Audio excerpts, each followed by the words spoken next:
Медіа. Так, всім доброго дня.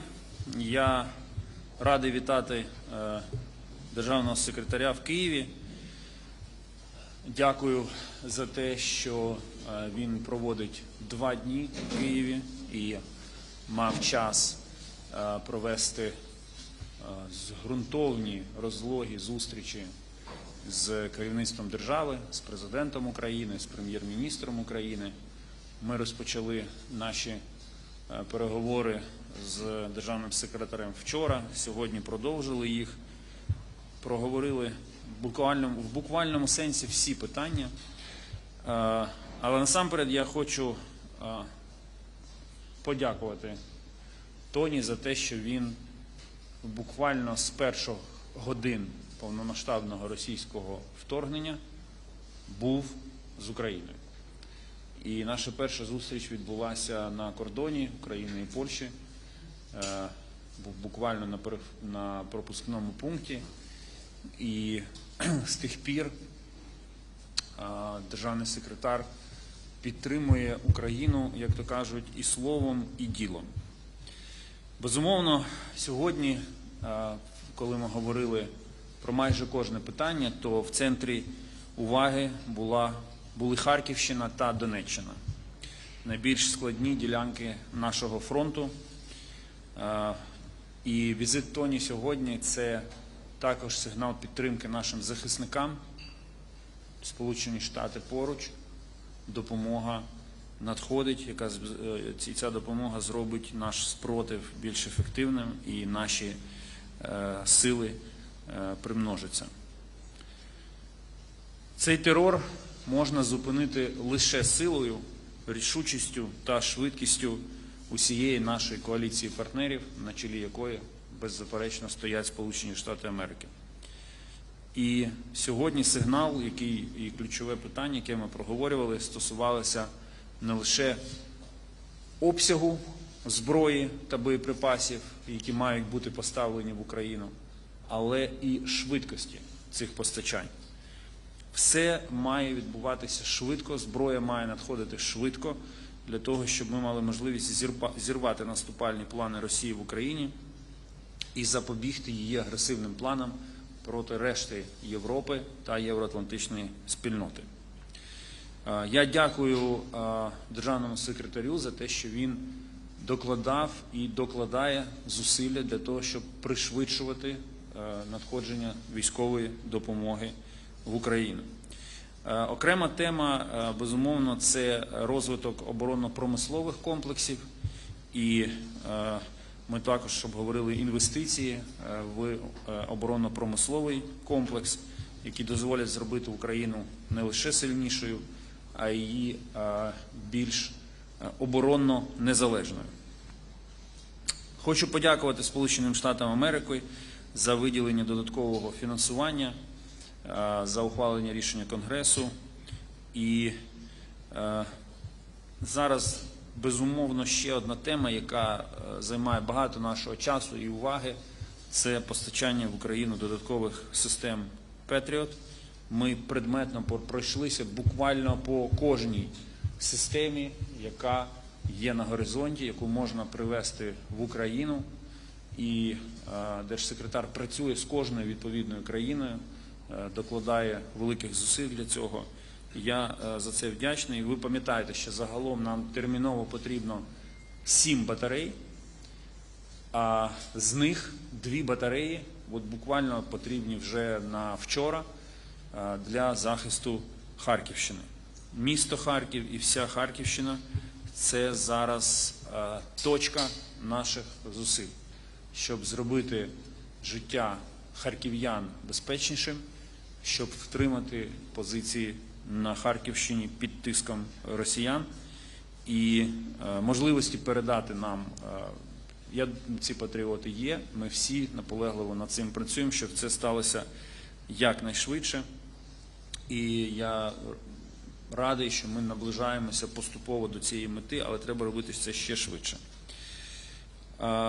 Інші теми, які ми обговорювали, це санкції проти Росії і, безумовно, тему практичного використання заморожених російських активів. Тут у нас є згода. Відбудова та оборона України має відбутися,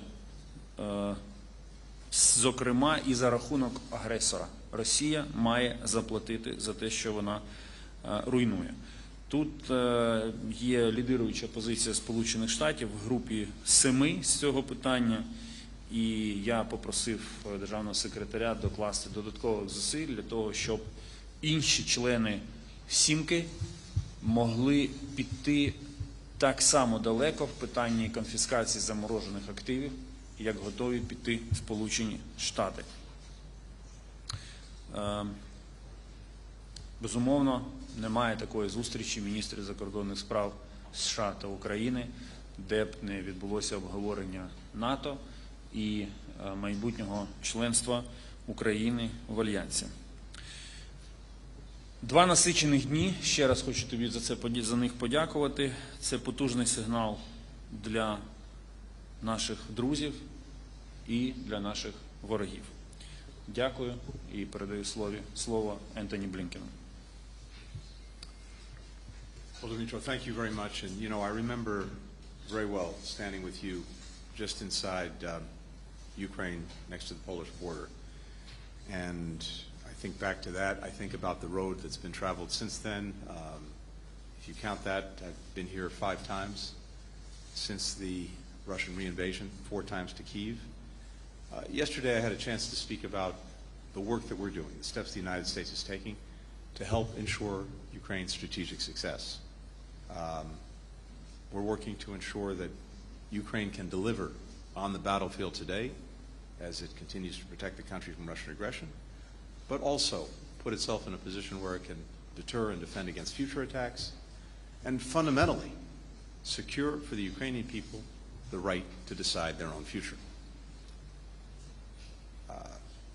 We have, of course, the supplemental, and the assistance from the supplemental is on its way. In fact, some of it's already been delivered. But today I want to add to that by announcing that we will provide an additional $2 billion in foreign military financing for Ukraine. And we put this together in a first-of-its-kind defense enterprise fund. And it has 3 components. One is to provide weapons today, so this will assist Ukraine in acquiring those weapons. 2 is to focus as well on something that Dmytro just talked about, investing in Ukraine's defense industrial base, helping to strengthen even more its capacity to produce what it needs for itself, but also to produce for others. And finally, using this fund to help Ukraine purchase military equipment from other countries, not just the United States, for Ukraine's use. All of this, in particular, as we're thinking about the defense industrial base, builds on an incredible spirit of innovation, of ingenuity, of entrepreneurship that we see here in Ukraine, and that I again had a chance to witness for myself. I saw it at the Breville facility, which is doing extraordinary work, innovative work with entrepreneurial vision. I saw it in the extraordinary work as well at the company producing world-leading prosthetics, and we saw it in the way that Ukraine has adapted to deal with the Russian onslaught against its agricultural enterprise, but the work that it's done to find ways around that and to continue to be a leading exporter of food and a breadbasket for the world. Of course, everyone's eyes are focused on the situation in the east and the northeast, Kharkiv in particular.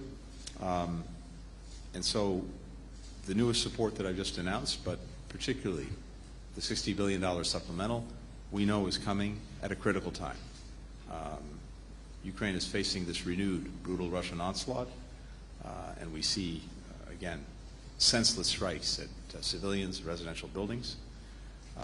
I emphasized to the President in my conversations with the Foreign Minister the substance of the work that we're doing to get the aid to Ukraine. We're rushing ammunition, armored vehicles, missiles, air defenses, rushing them to get to the front lines, to protect soldiers, to protect civilians. And on air defenses, as Dmytro said, this is, of course, a top priority. And we focused in our own conversations in detail on the work that we're doing to find more air defenses and to get them to Ukraine. And I can tell you that that for us is a matter both of urgency and priority. Another major issue that we talked about is the bilateral security agreement between Ukraine and the United States.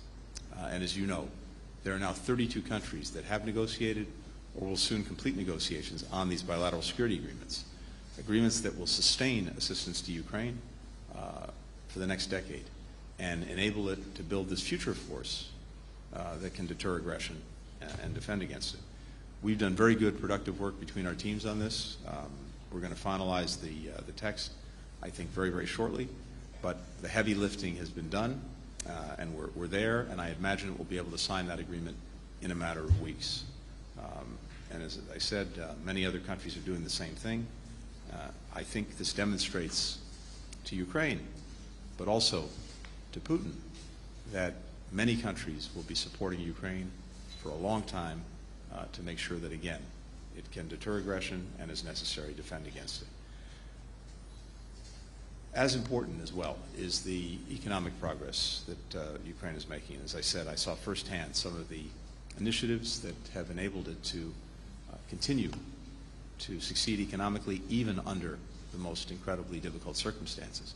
The fact that as a result of the Black Sea and as a result of pushing the Russian Navy out of the way, exports through the Black Sea are pretty much equal to what they were before the Russian re-aggression, that speaks volumes. The fact that Ukraine has found ways, with help from many of us, to find other export routes, whether it's Danube, whether it's across land, all of these things are helping Ukraine to maximize its exports.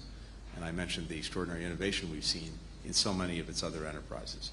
Finally, let me say that maybe the best word to describe Ukraine and Ukrainians in this moment is resilience. It's been truly extraordinary. The constant examples of bravery, determination, courage, resilience are here in every corner of society. And it's also a commitment on the part of Ukrainians, as I said, to write their own future, even as they're dealing with the very difficult present. And we see that, of course, from the soldiers. We see that from so many citizens. We see it from a dynamic civil society, which is one of the things that's at the heart of Ukrainian democracy. And here, pushing for the reforms necessary for Ukraine's eventual entry into the European Union, to NATO, that remains critical. Bottom line is this. For anyone who's tempted to bet against Ukraine, don't. It would be a big mistake. We've heard the same thing sometimes about the United States. Never a good bet to bet against us, never a good bet to bet against Ukraine. We've been through challenging times together. I have every confidence that together we will get through these difficult moments and together help build a country that is free, that's prosperous, that's secure, that writes its own future. Thank you, Excellency. We have a short time for a few brief questions. Let's start with Washington Post. Michael. Thanks very much to both of you. Secretary Blinken, the Biden administration has made clear it doesn't want Ukraine using U.S. equipment to strike onto Russian territory. The situation in Kharkiv, right on the border, is pretty dramatic right now, and it seems like your restrictions are making it very hard for Ukraine to respond to the Russian attacks, since a lot of them are coming from Russian territory. Does that ban make sense right now? And are you considering relaxing it? President Zelensky asked you yesterday for 2 Patriot batteries for Kharkiv. What do you say to that? What are your plans? Last, is there a chance of Ukraine negotiating an end to this war before the end of this year? Do you think that's something that would be desirable? And Minister Kuleba, how much of what you're seeing now on the front lines, the situation there, is caused by the delay in U.S. aid to Ukraine? And Secretary Blinken yesterday, and perhaps today, spent a lot of time talking about corruption in Ukraine and pushing you to do more about it. Do you agree with him that corruption remains a major problem in this country, and how much should Americans be worried about corruption when they are sending Ukraine aid? Thanks a lot. Great.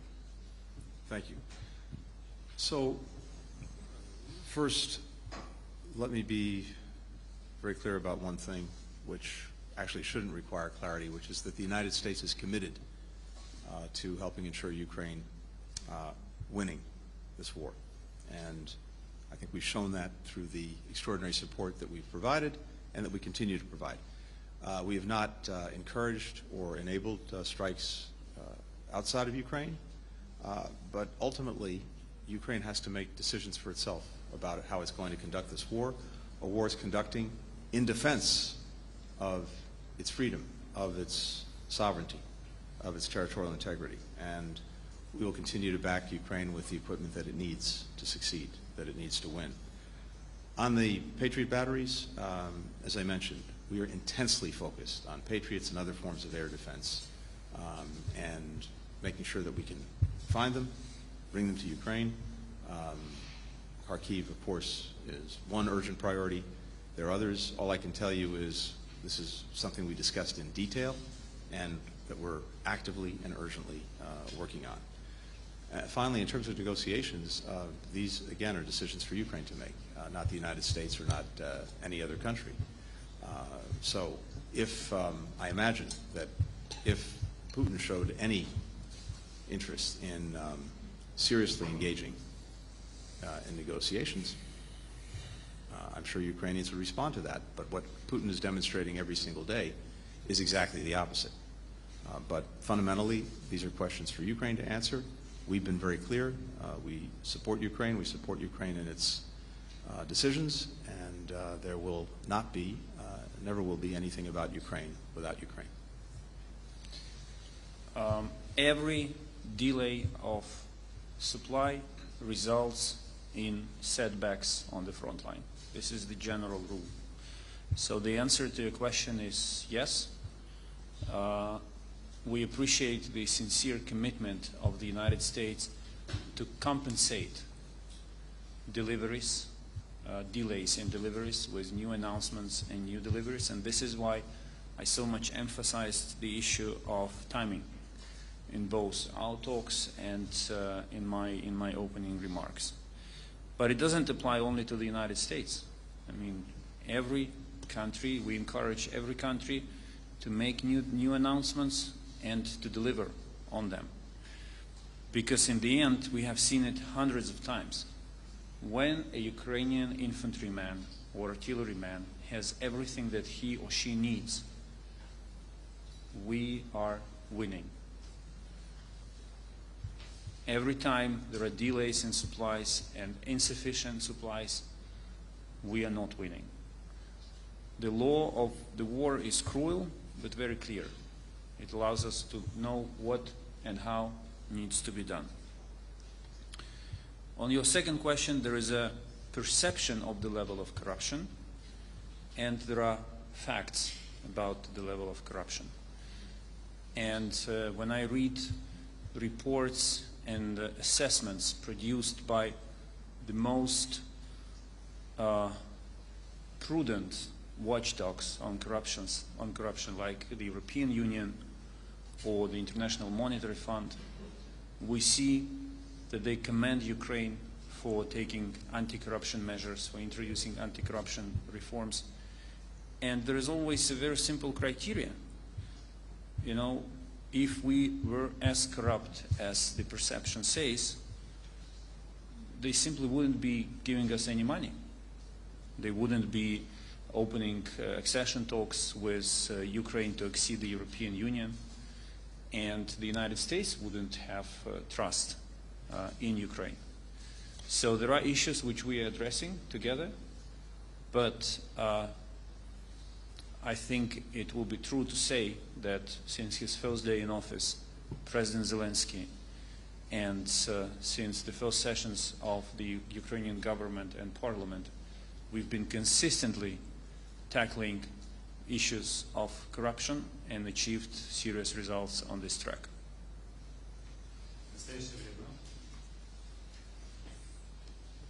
У мене запитання до пана Блінкена, якщо можна уточнення до питання від колеги. Ви сказали, що Сполучені Штати не забороняють і не заохочують за використання американської зброї. Нещодавно Девід Кемерон, міністр закордонних справ Великої Британії, сказав, що Британія не проти використання британської зброї по цілям на території Росії. Відповідно, коли Сполучені Штати будуть не проти, щоб Україна використовувала американську зброю для ударів по цілям на території Росії. Дякую.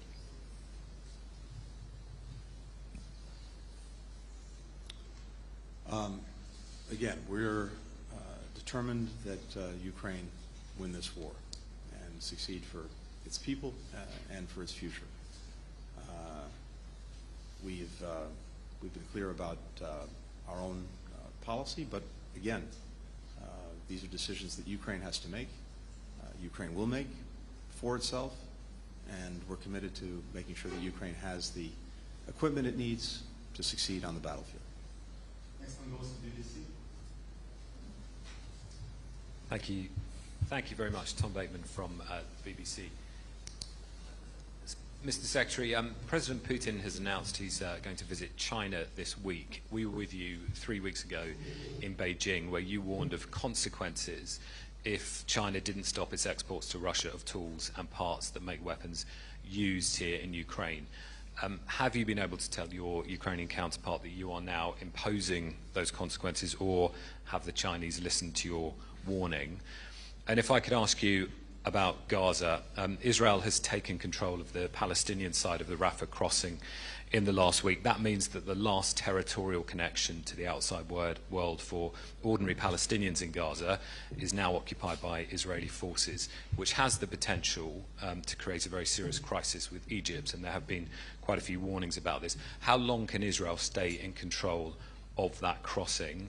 And where is the line, and where a limited operation in Rafah turns into something that you've said you oppose? And we've seen nearly 500,000 people now displaced from Rafah over the last week or so. And Mr. Foreign Minister, if I may, we heard from the Secretary of State yesterday that the US is with you for the long term on this. But I just want to ask the question that there is a US presidential election later this year. It may be a promise for the Secretary of State to make, but not necessarily one for him to keep.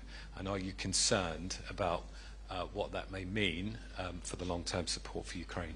Thank you. Tom, thank you. First, with regard to China, and you heard me talk about this at some length when I was in Beijing, and since then, as well as other colleagues in the government. The concern that we have is this.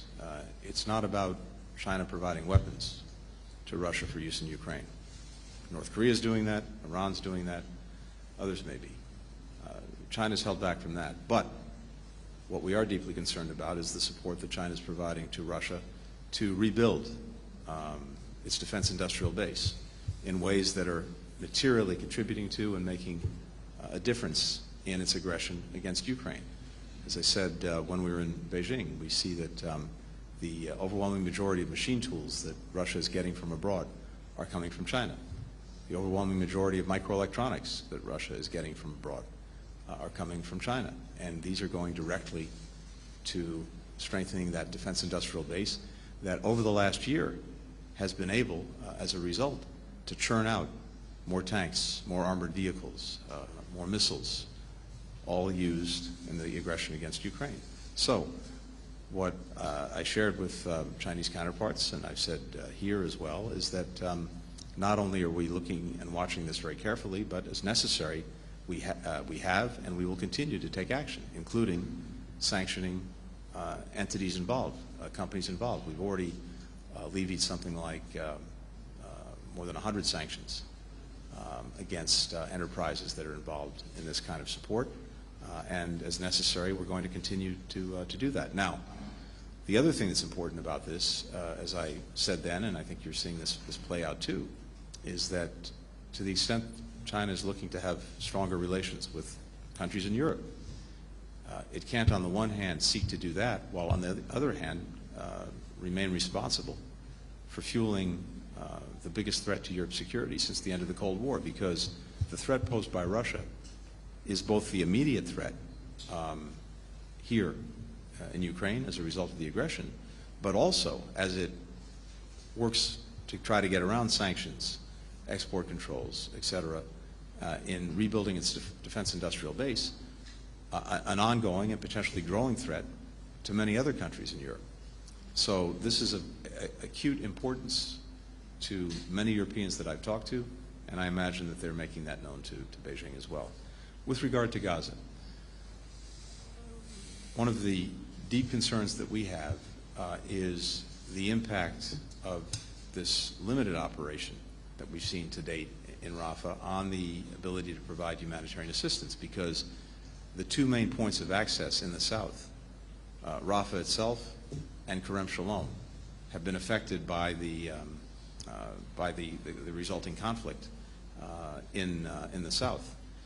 And we've seen at the very time when Israel was taking important and much needed steps to improve the provision of humanitarian assistance to Palestinians in Gaza, we've seen a negative impact on the fact that we have this very active conflict in the Rafah area. We also see Hamas firing at the crossings themselves, making it also more difficult. So in and of itself, we have this urgent problem of restoring the full operational capacity of Rafah and of Kerem Shalom to make sure that assistance gets in. Now, we're also seeing real progress in the north, where more is coming through, but what we don't want to see is a situation where we've basically reversed what's happened in recent months, where assistance was working its way through in the south, but very little was getting to the north, to have that reversed and have improvements in the north that are much needed and need to continue, but then to see steps backward in the south. More broadly, we've been very clear that when it comes to the future of Gaza, we do not support and will not support an Israeli reoccupation. We also, of course, do not support Hamas governance in Gaza. We know and have seen where that's led all too many times for the people of Gaza and for Israel. And we also can't have anarchy and a vacuum that's likely to be filled by chaos. That only underscores the imperative of having a clear, concrete plan for the day after the conflict in Gaza, in terms of governance, in terms of security, in terms of rebuilding Gaza for its people. And here, it would be important for Israel to focus on that as well. We have been doing a lot of work on this, as I mentioned the other day, with partners in the Arab world and beyond over several months. But it's imperative that Israel also do this work and focus on what the future can and must be, because, again, it cannot and says it does not want responsibility for Gaza. We cannot have Hamas controlling Gaza. We can't have chaos and anarchy in Gaza. So there needs to be a clear, concrete plan, and we look to Israel to come forward with its ideas. Well, first, Secretary Blinken always keeps his word, and I know that if he cannot promise something, it doesn't mean that he's not working on it. He just gives his promises when he is confident that he can deliver, and I sincerely appreciate it. Secretary mentioned the security agreement that Ukraine and the United States, our two leaders, presidents, will sign. And this is the document that will be signed not on behalf of the State Department or the Biden administration. This is the document that will be signed on behalf of the United States of America. And it will cover a wide range of security cooperation issues. And the United States will undertake certain commitments under this document. And we all know there is a very fundamental rule in diplomacy. It sounds in Latin, pacta servanta sunt. Agreements must be implemented. So this will be the promise that no future administration, irrespective of the outcome of this or any future elections in the United States, will be able to ignore until this agreement will be in force. І останнє РБК, будь ласка. Добрий день, пане міністре, пане держсекретар, Дмитро Кулебой, керівника України. Ми знаємо всі, що в середині червня нас чекає саміт миру щодо української формули. Чи побачимо ми США на цьому саміті і на якому рівні? А також пан міністр буквально тільки що сказав яку фразу про те, що угода про гарантії безпеки буде підписана лідерами держав. Чи означає це, що ми в найближчому майбутньому побачимо зустріч президентів і чи не планує президент Байден візит в Україну?